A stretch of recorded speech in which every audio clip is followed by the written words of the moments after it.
Yang Cikini ke gondang dia, di gondang dia ku bangun pasar.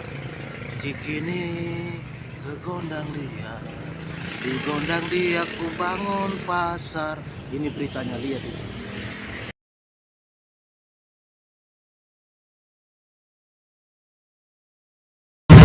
Ya, ini tentang pasar gondang dia. Pasar gondang dia yang berdiri secara kumuh berpuluh-puluh tahun.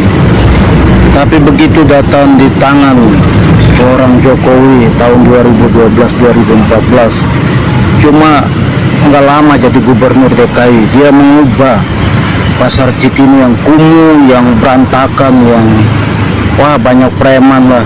Pasar di Indonesia itu terkenal dengan kumuh, itu preman, pencopet, maling, semua ada di dalam. Itu dia ubah paradigma itu. Hari ini kita lihat, tapi dalam 10 tahun ini pasar mulai redup kembali. Pasar mulai tidak ditata, tidak dikelola dengan baik. Ada mafia-mafia mulai masuk ke wilayah-wilayah pasar.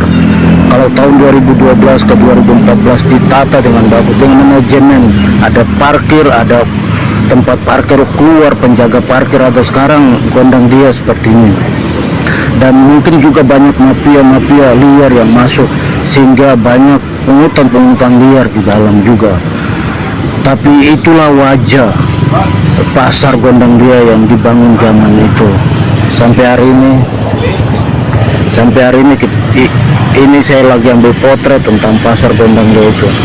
Pasar gondang dia ini di depan stasiun gondang dia, dekat dengan rumah-rumah pejabat, ke Jalan Cendana, mantan Presiden Soeharto, Megawati, itu rumah 50 meter dari pasar ini ke arah rumah mereka.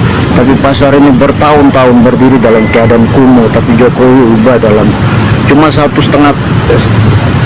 tahun lebih lah Jokowi ada di Jakarta, membuat karya-karya besar. Ini yang membuat dia bertahan dengan popularitas sampai hari ini. Itu kenyataan-kenyataan yang kita tidak bisa pungkiri. Ini toilet di belakang, ini samping pasar masuk ini samping belakang saya ambil karena dia bikin tembok semua dari pagar belakang. Ini kita bisa lihat, ini bagian belakang sisi kiri saya ambil. Nah, itu warga, rumah-rumah warga, tapi pasar dalam pagar semua aja ditembokin. Ini bagian pasar bagian belakang yang jual daging ayam, daging ikan, semua yang daging-daging, semua sayuran, kelapa, itu semua di jalur belakang sini. Kalau yang ke depan itu pakaian-pakaian, aksesoris-aksesoris rumah dan lain sebagainya, handphone dan lain sebagainya. Jadi cuma yang di belakang ini aja penjual ikan, daging, kelapa, sayur, bayam dan lain-lain. Hasil-hasil Indonesia ada di pasar ini. Anda boleh main, Anda boleh belanja di sini kalau Anda punya kesempatan ada di Jakarta. Nah, ini wajah pasar Indonesia yang Jokowi ubah. Tapi ya itulah, kalau dia jadi pemimpin, sekalipun jangankan 5 tahun, cuma 1 tahun pun dia bisa ubah secepat mungkin.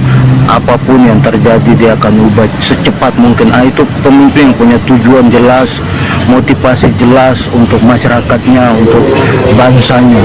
Kalau pemimpin cuma ngoceh melulu, bikin program visi misi hebat-hebat tanpa karya, ngapain kita pilih? Ini sampingnya kanan ini.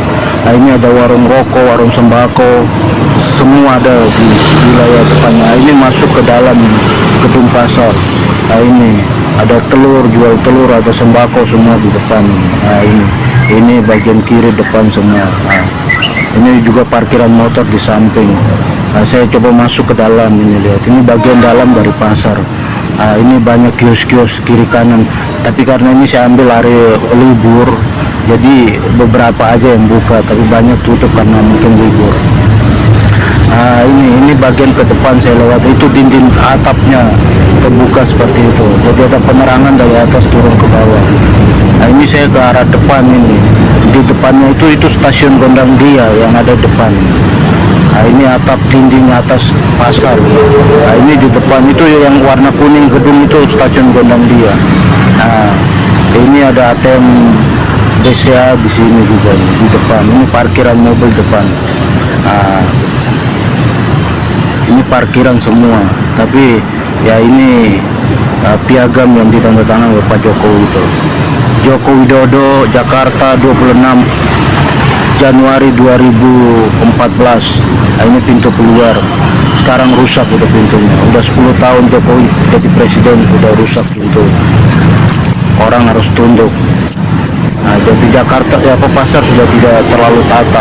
Padahal zaman itu pasar rapi benar dibikin, ditata benar, ada parkiran, orang masuk bayar parkir teratur. Tapi sekarang ya itulah mafia pasar. Orang Indonesia itu watak miring semua. Dia cerita ngoceh di TV.